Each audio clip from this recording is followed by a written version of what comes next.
We begin by launching the VMWare Workstation Pro application on the host machine.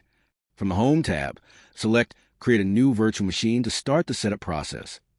Ensure that the typical or recommended configuration is selected, then click Next. Choose the option, I will install the operating system later, and proceed by clicking Next.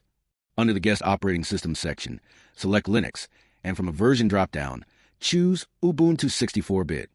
Type Linux as a name in the virtual machine name text box, then click Next.